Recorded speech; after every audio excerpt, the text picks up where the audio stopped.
Good afternoon, and thank you very much. Here to talk about Harte Gold, which is Ontario's newest gold mine. We've been working on this project for many years and have finally got it through all the permitting to actually turn on the gold mine, which is located roughly halfway between Sault Ste. Marie and Thunder Bay. That may not mean too much to you here in BC, but it's very close to Barrick's Hemlo mine, which presumably we all know about that.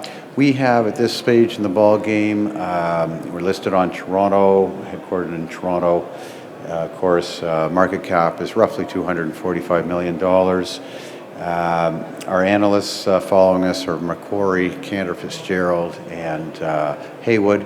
You can see their price targets there for us right now. We're currently trading at roughly 40 cents a share, and we have some good major shareholders institutionally with Appian Capital, which is a big group out of UK, and Orion Mine Finance is an equity investor only, and Old Mutual would be a mutual fund also in the UK. The debt that we're indicating there, that's the project finance. We've just built out the mill, which you'll see shortly. That's from Sprott Asset Lending and also from Appian again. That's a picture of the property there, shown in the sort of the beige color there. It's a very large property, located not too far off the Trans-Canada Highway, and again, you'll see us in close proximity there to the Barrick's mine, West Dome, with their Eagle River mine down there. They've been going for 20 years there, and then Alamos over to the right from us. That's the old Richmont Gold, which was recently bought by Alamos at roughly $900 an ounce Canadian.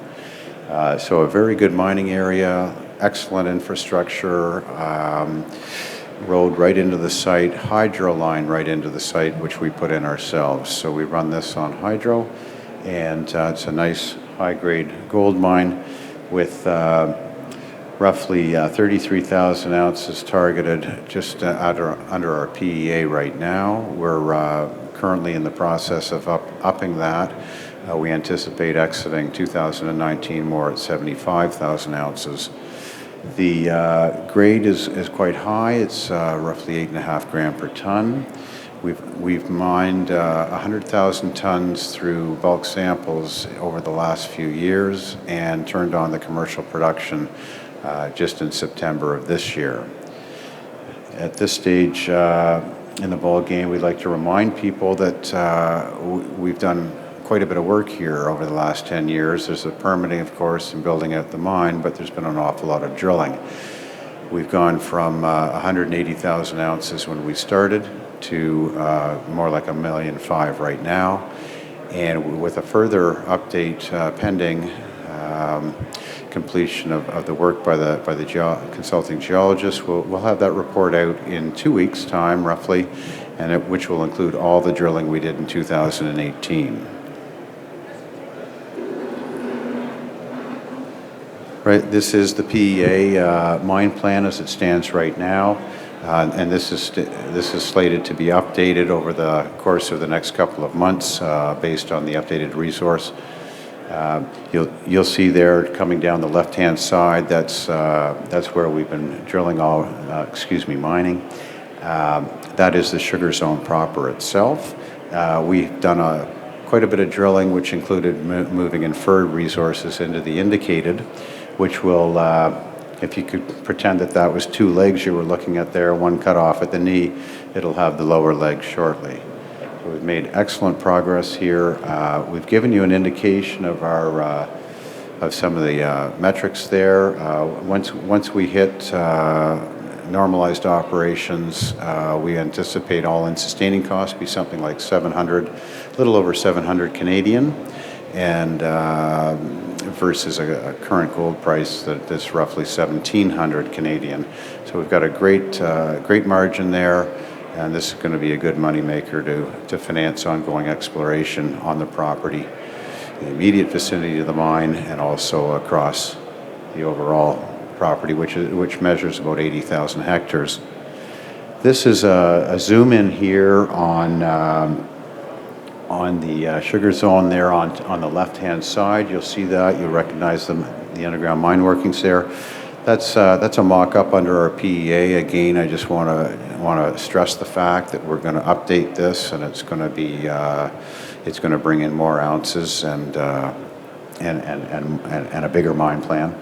Along to the right-hand side there is the middle zone. That was a discovery that we made just about 2 years ago, and we've since drilled it off. And when you look at our current resource, we have 750,000 ounces at the sugar zone and 750 at the middle zone. What we have done over the course of 2018 is we've drilled off the Wolf zone there, which is on your far side to the right, where we started off with a bang close to surface there. We had 9.5 grams, over 7.5 meters. But then you'll see we lost it a little bit as we went down, only to find it again. So we've done a lot of drilling over that way. We're particularly excited about the potential of merging the two zones, sugar and middle, that is at depth. You'll see we've tried to show this in the heat map there. That's the red is roughly 10 grams a ton there, and you'll see that we've been drilling our way down at depth, and we think that we've got a situation where the sugar and the middle are joining. If that were true, of course, then that would mean that we have the best is yet to come, and that what we're looking at here with these three zones that are currently defined is that perhaps they're just the spill from something much bigger feeding it at depth. The key takeaways here for us really are that commercial production has been achieved. We are a producing mine. We're mining 24/7. We have stabilized the operations. It's a simple operation. This is our mill, all of which is brand new, by the way. It was built with a brand new ball mill. We recover half of our feed via gravity circuit, and we pour a dory bar, and then the other half we produce a concentrate and ship that off for processing at a mill.